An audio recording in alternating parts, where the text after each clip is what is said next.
Good morning everyone, it's Throwback Thursday again. Today's video is going to be just a little bit different than the ones we normally do, but I've been looking forward to it for quite a while now. If you know me, then you probably already know that I love food. I love to eat, but I also enjoy cooking and baking, and I really enjoy finding new, unique recipes to try out, or even just to read through and see how things have changed through the years. So I was really excited a few years ago when I came across some vintage cookbooks in our collection at Thistle Cottage. Now, with the holiday season coming up, food has been on my mind even more than usual, so I decided that I would talk about those vintage cookbooks for today's Throwback Thursday video.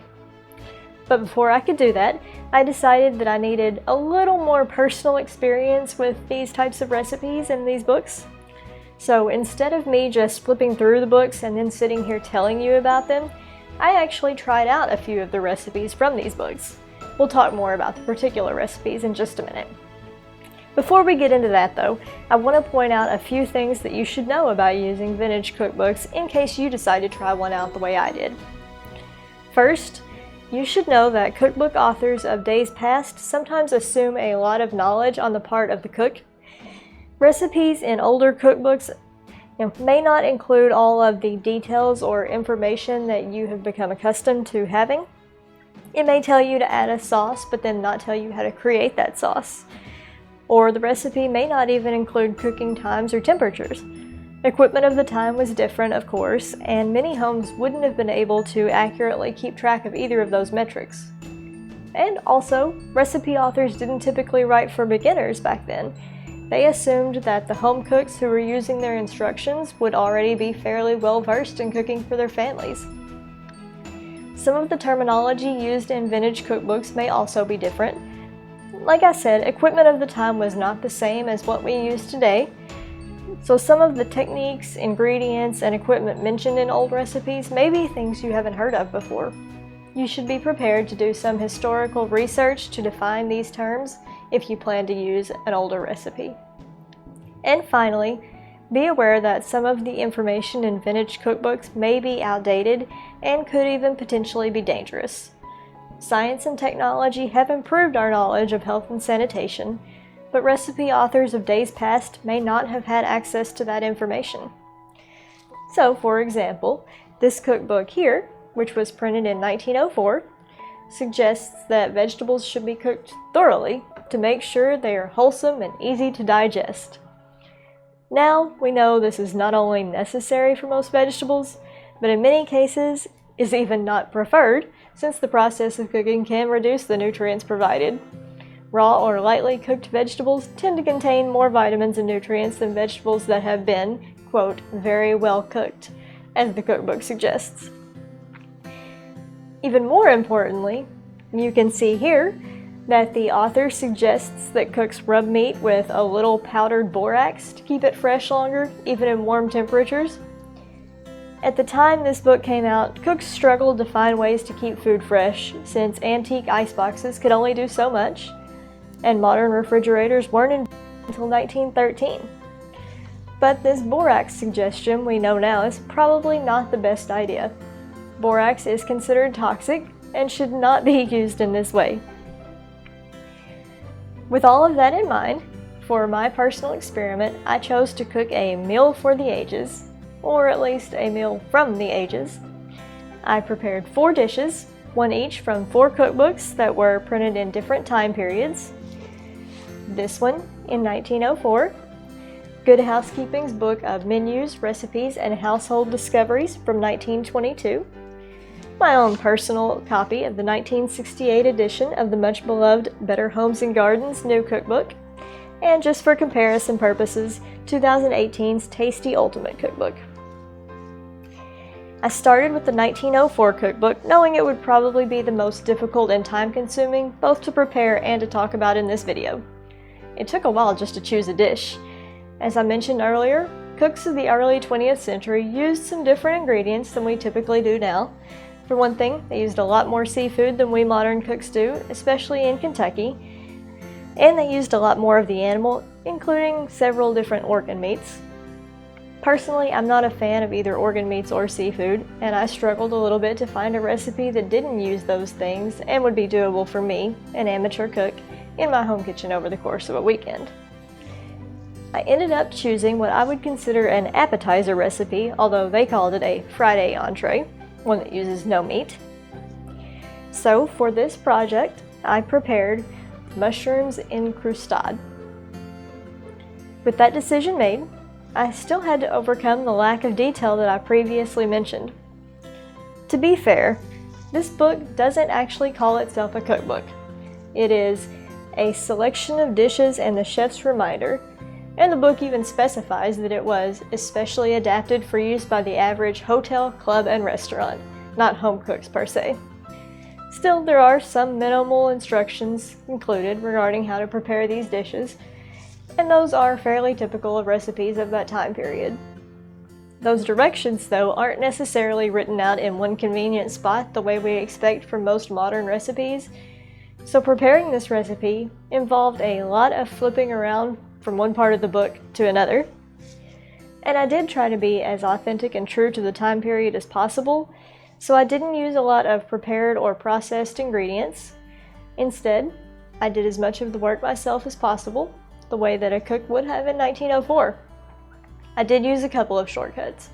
For example, I used store-bought chicken broth since I didn't have any homemade and didn't want to buy an entire whole chicken and go through all the effort of boiling it down for stock just for the small amount that I would need for this particular recipe. The first thing I had to do for this dish, though, was figure out what en croustade means. By the way, forgive my pronunciation. Many of these terms are French, and I am far from fluent, although Mango Languages is helping me get better at that. I had a general idea of what a croustade would be, based on my prior knowledge of other recipes, but it was mostly an educated guess. Fortunately, this book does include a glossary at the back, and in that, croustade is described as hollow, fried shapes of bread. Right away, that part of the dish was a little bit of a problem, since I didn't want to use any modern pre-processed items if I could avoid it, but I also had to figure out how to make at least semi-authentic bread cups for this mushroom mixture. I did find a note in the book about the availability of commercially prepared croustades made of shredded wheat, so I am assuming that this is what the recipe's author had in mind for the dish. Those, of course, aren't available now. I did attempt to make my own cups out of shredded wheat to be as authentic as possible.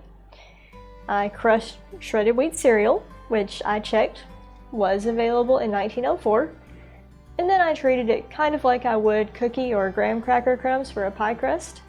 I added some melted butter and packed it firmly into individual serving cups. Then I just baked it briefly to harden it up. It still didn't work out well. It's possible I didn't add enough butter, since after all I was just winging it at this point. And it's also possible that crushed shredded wheat cereal just doesn't work well for that application. If I did it again, I'd maybe try adding more butter, maybe even an egg to use as a binder. But either way, it was still too crumbly to maintain its shape. So, as an alternative, even though it wasn't 100% faithful to the recipe, I went off script and ended up making puff pastry cups instead. It's a French-inspired recipe, and puff pastry is both commonly used in French baking and is old enough to have been used in 1904. I imagine that puff pastry could have been used for croustade by some early 20th century chefs. I could be wrong, but it was a possibility, and it does fit the needs of the recipe. I will admit I took another shortcut here and used store-bought puff pastry though. Homemade puff pastry is technically possible, but it requires a huge effort to make. Of course, the pastry was just the first step. I also still had to make the mushroom filling. It seemed simple enough looking at the recipe, except I wasn't familiar with poulette sauce. So that's where the flipping back and forth started. There's a sauce section in the cookbook, and it turns out that poulette sauce is just allemande with some chopped parsley. And allemande is a version of velouté sauce with lemon juice, egg, butter, cayenne, nutmeg, and mushroom catsup. Velouté? Mushroom catsup? Veloute is listed in the book as well, with enough information to start preparing it, but mushroom catsup was an issue. I've never heard of that before, and the book didn't have any more information about it. I did some more research and found that it is still available at some stores in the United Kingdom, but has fallen almost completely out of usage in the United States. I was able to locate a vintage recipe online from the proper time period though, and I made my own mushroom catsup. That was a time-consuming process. It involved first layering sliced mushrooms with salt and setting them aside for a while to draw out moisture, then cooking them with various seasonings including onions, peppercorns, and even more chopped mushrooms. And once that was done, the rest of the recipe wasn't too complicated, at least comparatively. I followed the instructions for the veloute sauce, added the necessary ingredients to turn it into allemande, and then stirred in the chopped parsley required to make it poulette sauce. This seems very complicated though, doesn't it? At that point, all that was left was to stew even more mushrooms in the poulette sauce, add some chopped herbs, and fill the croustade for the final dish. The mushroom catsup part of the recipe was by far the most difficult and time-consuming, but even ignoring that, the recipe as a whole seemed unnecessarily labor-intensive and drawn out. Poulette sauce, it turns out, is basically just a thick chicken gravy, very similar to what you might use in chicken pot pie. I could have ended up with a very similar finished product without going through all of the extra steps called for in this cookbook. This one I think did have a little more mushroom flavor, but I don't think it was worth the extra work. That additional mushroomy flavor just wasn't strong enough to justify all the effort of making the mushroom catsup for sure, and since we ended up adding even more mushrooms to the poulette sauce for the final filling, I really don't think I would have been able to tell a difference if I had omitted that catsup entirely. Of course, I didn't have any measurements to go by, or even any idea of what kind of mushrooms the cookbook author had in mind, because that information was omitted, so I had to rely on my own prior knowledge and some trial and error. Maybe I used entirely too little of the mushroom catsup, or mushrooms that were too mild in flavor. It's impossible to say. I did feel like the final result was fairly well balanced though, and it tasted good to us, so I'm calling it a success. Next on my list was Good Housekeeping's cookbook from 1922. This book features recipes that were submitted by readers across the country, so the recipes vary in detail. They were mostly more traditional in the sense that they are what we think of as recipes, with lists of ingredients and written out directions, but some of them did still use outdated terminology, and at least some of them also still omitted some details. I still needed a main dish for my meal, so from this book, I ended up choosing smothered beef. I felt like it had most of the information I'd need, although maybe not all of it. I did still have to make some guesses. For example, it starts by telling you to boil sliced onions, but it doesn't specify what type of onion, or more importantly, how thick they should be sliced. So I just decided on plain old yellow onions, and I sliced them about 1/4 inch thick, since that's about how thick that I would want them for a sandwich. Let me just add though, I have extremely sensitive eyes when it comes to onions, and 6 onions is a lot to slice. That may actually have been one of the hardest parts of the whole project for me. I used every trick I've ever come across and was still almost completely blinded by tears by the time I finished the last onion. If you have any tear preventing advice, please share in the comments. Once the onions are cooked, you layer them with sliced roast beef in a casserole dish. But the recipe also doesn't tell you how thick the roast beef should be sliced, so again, I just made a guess. I used somewhere between 1/8 and 1/4 of an inch for that, again, because that's probably what I would use for a sandwich. Another thing that was a little lacking was in creating what the recipe calls a white sauce. Basically, this was white gravy, like breakfast gravy, without the sausage. But I only know that from making gravy before. The recipe explained how to make it, but it didn't mention anything about the consistency you would need, so I cooked it until it was just slightly thinner than a normal gravy, since I knew it had to be poured over the beef and onions like a sauce would be. The recipe also calls for cracker crumbs, but again, it doesn't specify what type. I used saltines since they're pretty basic and are a type of soda cracker which were widely used during that time period. And finally, the recipe tells you to bake the casserole at 500 degrees until brown, but it doesn't give you any idea of how long that may take, so I had to watch the oven pretty closely, especially at such a high baking temperature, to make sure that it didn't burn. Even without those little details though, the recipe wasn't really hard to follow, as long as you have some cooking and baking experience, and it wasn't a difficult dish to make. Even better, it was really good, so I'll definitely be making that one again. I still needed a side dish, so for that I turned to my own cookbook shelf. The 1968 Better Homes and Gardens New Cookbook is one of my personal favorites, and I found a unique but relatively simple potato side dish in it to go with our meal. Volcano potatoes aren't something that I had ever seen before, but the recipe didn't look too complicated. It still didn't go into as much detail as other modern recipes I've seen, but it does at least include ingredients with measurements, times, and temperatures. Basically, you start by making mashed potatoes. It doesn't really explain in detail how to do that. I personally have made enough mashed potatoes on my own to manage that. The recipe also uses shredded cheese. It doesn't specify what type of cheese, but I assume, based on the use of the term processed, they meant American. It doesn't say that. It does specify sharp cheese. In the 1960s, sharp American was available in grocery stores, but now it's not, at least not anywhere I could find, so I've substituted sharp cheddar instead. Once your mashed potatoes are ready, the recipe has the cook pile them into a baking dish in the shape of a volcano, and then make a sauce with the shredded cheese and cream to act as lava. The sauce starts with whipped heavy cream, but it doesn't specify how long to whip it or, again, what the consistency should be. If you've ever made homemade whipped cream, you'll know that it goes through various stages in the process, from still very soft all the way to butter. Since I was using it for a sauce, I didn't want it to get too firm, so I just whipped it to what is called the soft peak stage. It was thicker and no longer quite liquidy, but it wasn't stiff either.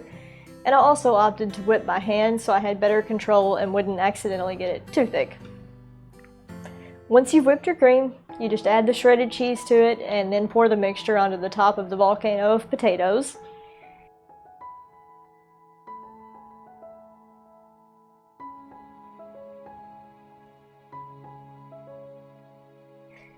Then you bake the whole thing until the cheese melts and starts to brown on top. Mine actually didn't brown very well, so I turned the broiler on for just a minute to help that along, even though the recipe didn't call for that. But even though it was still kind of light in color when I was done, it's really just mashed potatoes in a fun shape with cheese on top, so I didn't really mind either way. For the last dish of my meal through the ages, of course I had to make dessert. Again, this cookbook is from my own personal collection, but we have a ton of other cookbooks at the library that I could have chosen from. This one was just convenient for me while I was cooking. Since this is my own cookbook, I was already familiar with it, and I knew that it is a fairly typical modern cookbook. It came out in 2018, and it's written with all of the detail that we've come to expect from recipes. I made the classic pound cake recipe, which is a classic type of dish, and I thought it would fit well with the rest of the meal. It's not quite as simple a recipe as the volcano potatoes were, or even the smothered beef.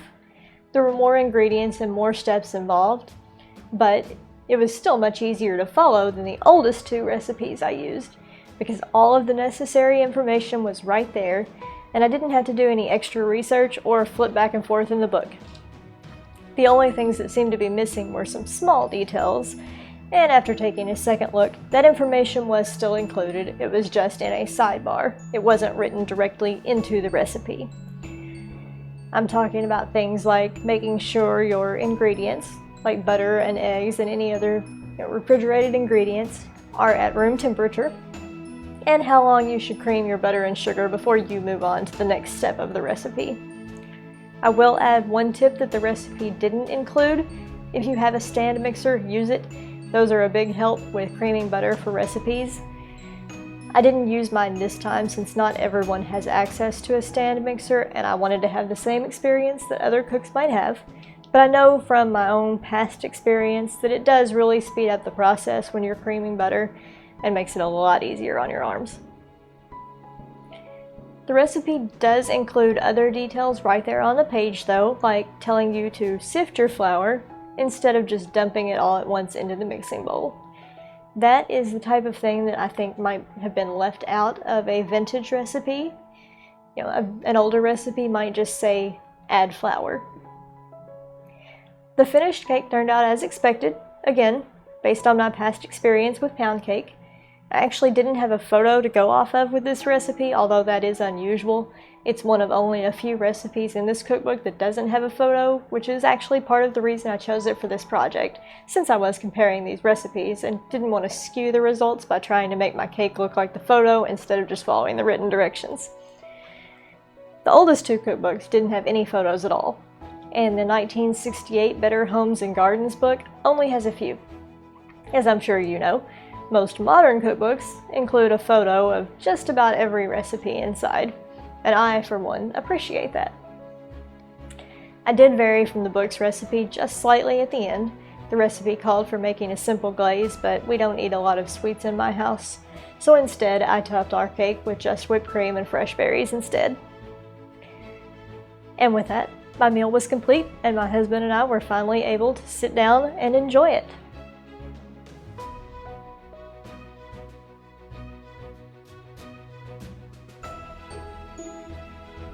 I'm not gonna lie, this experiment was a big chore, but it was also informative and even fun in some ways. I had used older recipes on occasion before, but I learned a lot in the process of fixing this meal. Of course, I did have an advantage that some earlier cooks wouldn't have had: modern refrigeration. I was able to prepare some parts of our meal ahead of time and keep it in the refrigerator overnight, so I didn't have to do everything all at once. And that was a huge help, especially with the parts like the mushroom catsup. The modern recipes were definitely easier to use and follow as expected, but I will say that all of the recipes produce tasty results, and I have added some of them to my personal recipe collection to prepare again since we enjoyed them so much. But next time, I'll rewrite them first so they're easier to use, and we'll adapt them as necessary to be less labor intensive. The vintage cookbooks are really interesting to look through, and they definitely still have value as useful items. They just may require some additional thought and maybe some research and extra effort, so modern cooks should be prepared for that before you try to use a vintage recipe to cook a meal. As I said before, the 1904 and 1922 cookbooks I've shown you here today are in our collection at Thistle Cottage. In fact, the 1922 Good Housekeeping book originally belonged to Mrs. Ethelwyn Duncan, wife of Andrew and daughter-in-law of W.G. Duncan, Thistle Cottage's builder. So you can see these items at Thistle Cottage whenever we reopen to the public. And of course, you can find all sorts of modern cookbooks in our collection at Muhlenberg County Public Libraries. So if that's more your speed, I recommend you check some of those out. There are some really good ones available there. That's all I have for today, but I appreciate you joining me for this journey through food and time, and I look forward to being back next week with another Throwback Thursday video. Thanks for watching.